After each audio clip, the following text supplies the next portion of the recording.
Halo, kembali berjumpa dengan saya Hersbun Arif dari Forum News Network.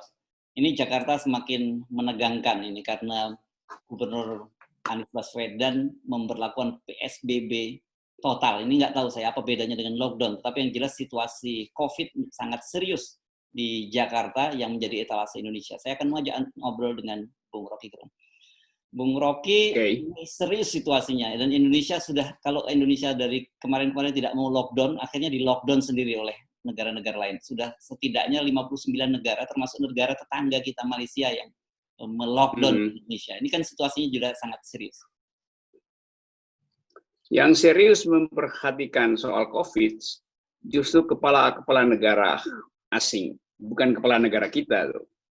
Jadi presiden kita sebetulnya dari awal tidak peduli karena tidak paham tentang inti dari COVID ini. Bahkan dia masih berputar-putar untuk memperlihatkan seolah-olah dia memimpin. Dia menunggangi isu. Begitu isu lockdown, dia tunggangi isu lockdown. Isu pemulihan ekonomi, dia tunggangi pemulihan ekonomi. Jadi dia sendiri nggak punya ide tentang apa yang mesti dilakukan. Kalau kita bertanya, apa dia nggak punya ide? Dari awal memang kapasitasnya terbatas, tetapi di dalam keterbatasan kapasitas dia seharusnya bisa sebut aja menyewa 2-3 orang yang dia percaya supaya 2-3 orang ini yang memfilter informasi yang masuk ke dia. Tapi karena dia nggak punya juga kemampuan itu dan sebaliknya dia ingin terus menunggangi isu sehingga terus dianggap sebagai sedang memimpin, maka apapun yang lagi sibuk dibicarakan di publik itu yang dia komentari itu. Nah, dalam soal Jakarta yang menjadi sangat serius, dari awal Presiden Jokowi atau istana atau pemerintah sebetulnya ingin menjegal Anies dari awal. Anies dari awal lockdown total itu atau disebut PSBB total sekarang, Anies terpaksa pakai istilah pemerintah. Itu yang diucapkan di awal dari 7 bulan lalu itu. Tetapi pemerintah menganggap kalau Anies yang ambil isu ini, maka pencitraan politik akan pindah ke Anies.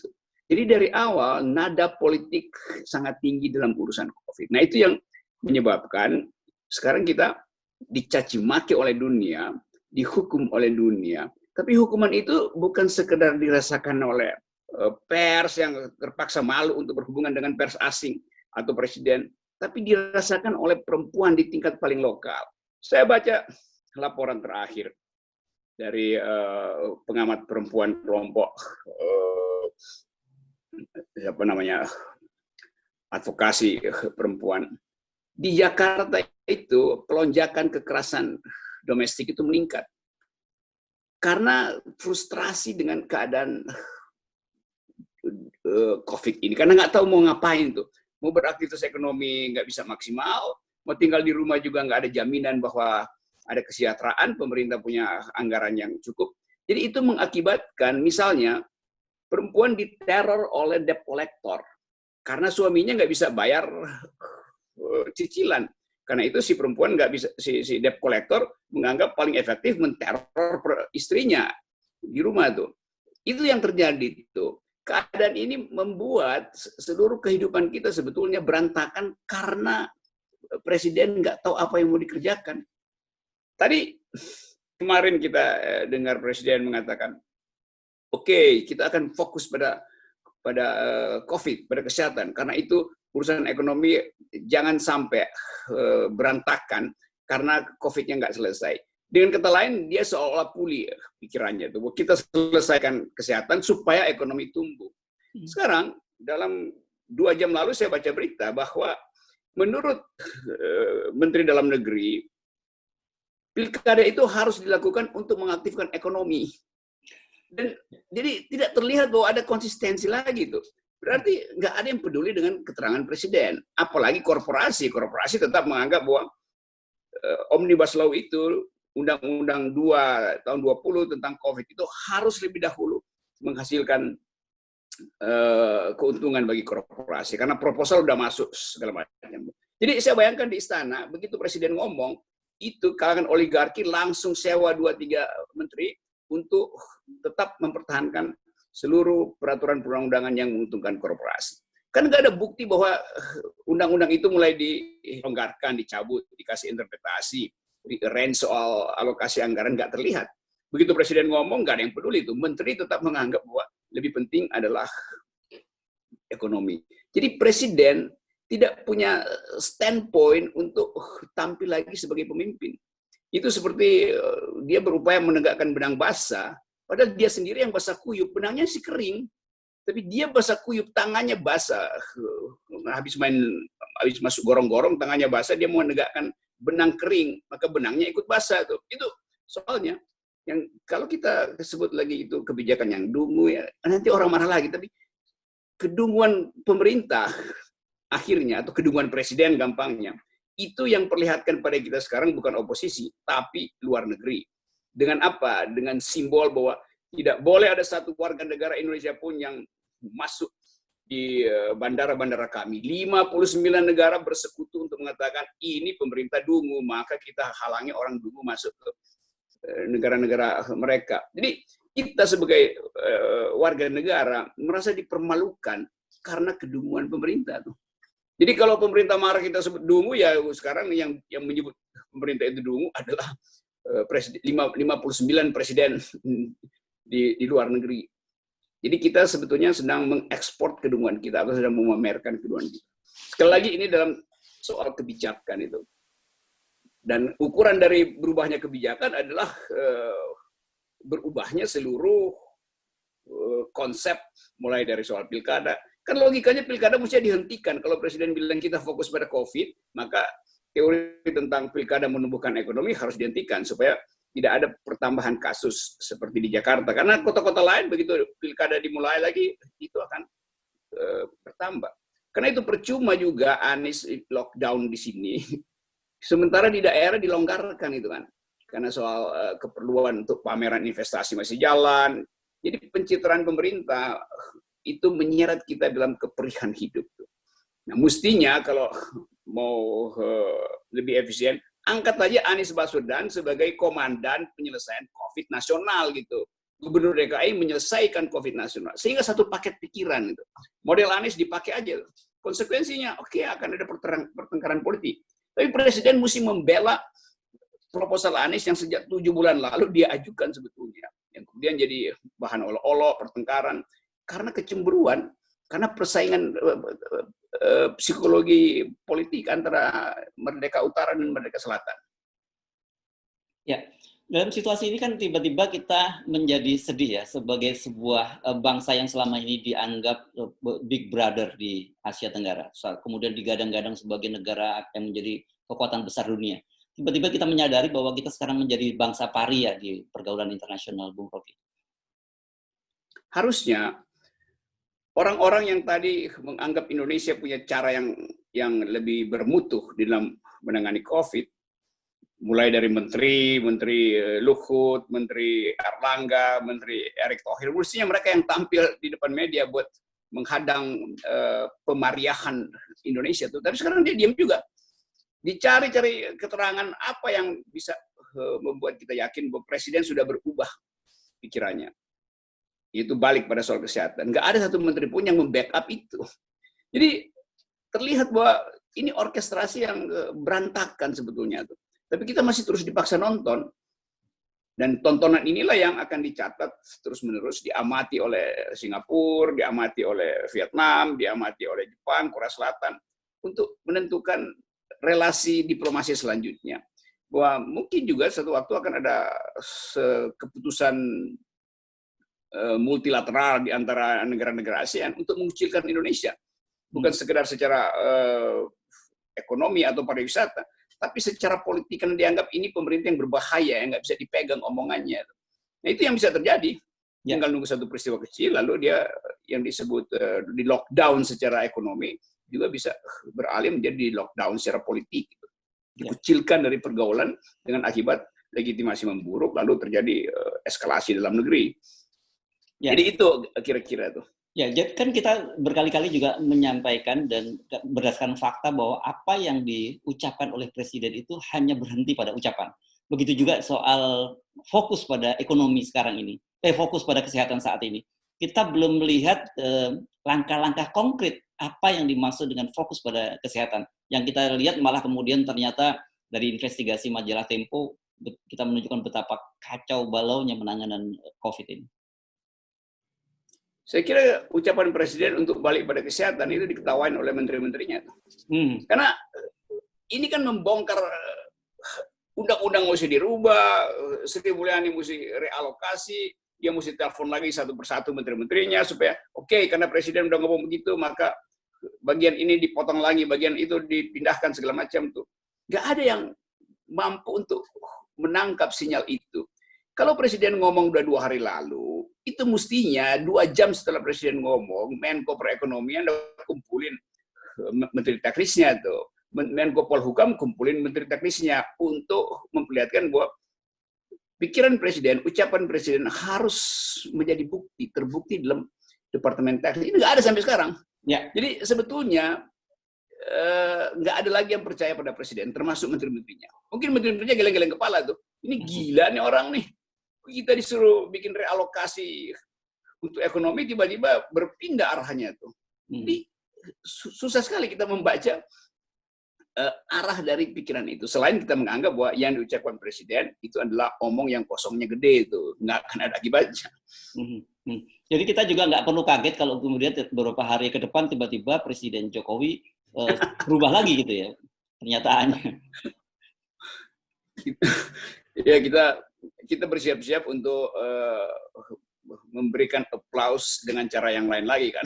Ya, bukan kan kemarin Anda menyebutkan sikap yang paling bagus itu bahwa kemudian kalau rakyat gembira dengan pernyataan dari Presiden itu kan bisa meningkatkan imunitas tubuh gitu kan yang diperlukan dalam situasi COVID ini. Tapi kalau orang yang jantungan gitu bisa terkaget-kaget dengan sikap, bisa mati mendadak juga karena dia terkaget-kaget dengan statementnya Presiden Jokowi.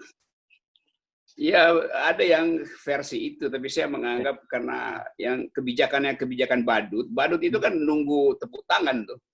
Jadi saya anggap aja bahwa cara menghormati badut adalah dengan mentertawakannya, karena itu yang dia perlukan. Oke. Jadi setidaknya kita memberikan apresiasi lah begitu ya. Iya. Sesuai dengan apa yang dia inginkan itu. Ya, ini saya kira tip penting nih dari seorang Rocky Gerung bagaimana menghadapi situasi begini. Karena bagi orang yang melek informasi, sadar informasi bahwa situasi Indonesia saat ini sebenarnya sungguh-sungguh gawat gitu. Seperti di permukaan seolah-olah tidak terjadi apa-apa, tapi di bawah permukaan sebenarnya sedang situasinya setiap saat bisa meledak dan juga COVID ini bisa menyerang siapa saja. Saya mendengar misalnya Jakarta sudah mulai kewalahan, rumah sakit sudah kekurangan tempat tidur dan sebagainya. Dan ini sebenarnya kan sudah kita prediksi, sudah kita ingatkan berkali-kali sejak awal COVID. Betul. Jadi model Jakarta, kedaruratan Jakarta harus dianggap sebagai potensi kedaruratan di daerah-daerah lain. Nah, itu yang mesti dibaca secara tepat oleh KSP, oleh juru bicara Presiden, oleh para menteri. Sehingga kalau mereka tampil ke publik, nggak usah ragu-ragu mengatakan bahwa darurat Jakarta itu adalah sinyal darurat nasional. Bahkan sangat mungkin darurat nasional lebih parah dari darurat Jakarta. Karena peralatan untuk tes di daerah-daerah kecil sekali. Jadi kalau Jakarta udah merah, itu artinya seluruh di daerah di mana teknologi kesehatannya di bawah Jakarta standarnya, itu udah merah padam mestinya. Itu kan gampang sekali untuk ambil kesimpulan semacam itu kan. Dan itu yang nggak tahu bagaimana apa yang terjadi sehingga nggak ada satu kesepakatan final dari kabinet bahwa oke, kita ikuti model Jakarta. Karena konsekuensinya mengikuti model Jakarta artinya memuji kepemimpinan Anies kan. Ini nanti jadi problem politik lagi. Jadi kita mesti anggap bahwa Anies sangat mungkin punya banyak problem di dalam soal kebijakan Jakarta. Tetapi dalam soal COVID dia yang paling paham. Nggak usah dipakai Anies sebagai hambatan karena soal-soal non-COVID. Tetap keputusan Anies bagi saya lebih decisive dari sidang kabinet. Jadi ajak aja Anies ke sidang kabinet, terus dalam Presiden bilang, oke, kita buka sidang kabinet paripurna, dan sejak saat ini urusan COVID akan dilakukan oleh Menteri Anies. Anies diangkat sebagai menteri secara tituler untuk sementara sebagai Menteri Penanganan COVID, kan lebih mudah itu. Jadi orang cuma dengar, oke, Anies punya gagasan ini, maka Erick Thohir mesti ikuti Anies, Luhut harus ikuti Anies, Airlangga harus ikuti Anies. Kan Presiden punya hak istimewa untuk menentukan keadaan darurat dengan mengangkat orang yang paham tentang kedaruratan karena udah punya pengalaman. Ya. Dan konsep itu Gubernur Jakarta. Jadi saya usul supaya Gubernur Jakarta jadi Menteri Penanganan COVID dalam keadaan darurat. Kasih waktu aja 3 bulan misalnya. Itu lebih efisien tuh. Daripada kita dengar keterangan berputar-putar dari istana yang isinya adalah tong yang bunyinya nyaring karena kosong. Gitu. Ya, saya khawatir yang terjadi karena situasinya terus berlarut, bukan seorang menteri tituler, tapi menteri anumerta ini yang terjadi malah sebaliknya. Ya mestinya yang sebagian dianumertakan aja tuh. Supaya gitu. Oke, Bung Rocky, sekarang gini deh, saya minta tip lagi seperti kemarin, menurut Anda supaya karena situasi tambah gawat dan kita tidak bisa apa-apa. Tadi kan Anda menyinggung ada perempuan yang mengalami kekerasan domestik gitu ya. Dan menurut saya bukan hanya itu. Sekarang banyak suami-suami yang juga stres gitu karena kehilangan pekerjaan, tidak punya penghasilan gitu. Tipnya apa nih? Tipnya buat emak-emak, tipnya buat rakyat dan sebagainya buat Anda. Itu penting tuh. Buat emak-emak, perbanyak WA group dan bikin petisi supaya Gubernur Anies diangkat jadi Menteri Penanganan COVID. Itu satu. Buat mas-mas bung-bung, buat para laki-laki yang frustrasi. Frustrasi kalian itu tidak disebabkan oleh COVID, tapi disebabkan oleh stupid. Jadi mulailah untuk menutup kuping dan mata. Begitu si stupid tampil di televisi, tutup aja mata dan kuping tuh. Itu tips yang paling berguna sebetulnya. Oke. Ya, satu lagi saya kira mungkin tidak kalah pentingnya dalam situasi begini, ini doa, ya. Sebagai saya selalu mendoakan. Ya, saya selalu mendoakan supaya kedamaian keluarga walaupun udah di tingkat yang paling rendah. Karena ini soal daya tahan keluarga. Kita bayangkan misalnya frustrasi di rumah-rumah rakyat kecil gitu. Bukti bahwa 2.000 kasus di Jakarta itu adalah anak-anak kecil yang kena infeksi segala macam. Itu karena ya memang kehidupannya 4x4, ruangan 4x4 dan bosan di dalam rumah. Begitu keluar sedikit nggak ada proteksi dari negara tuh. Jadi itu soalnya. Jadi frustrasi COVID ini masuk di dalam bagian yang paling potensial, yaitu generasi muda. Statistik Jakarta bilang penderita COVID anak muda itu 19 tahun ke bawah itu 10% dari kasus COVID Jakarta. Dan itu artinya tinggi sekali. Nah itulah millennials, calon millennials. Jadi mereka yang akan menampung atau memikul beban dari kedunguan pemerintah hari ini di masa depan.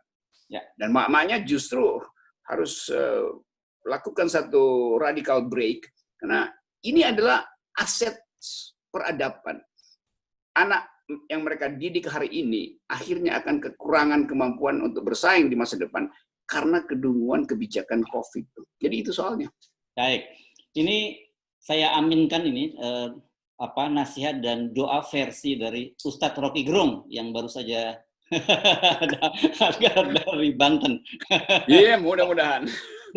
Terima kasih, Bung Rocky. Yes, oke.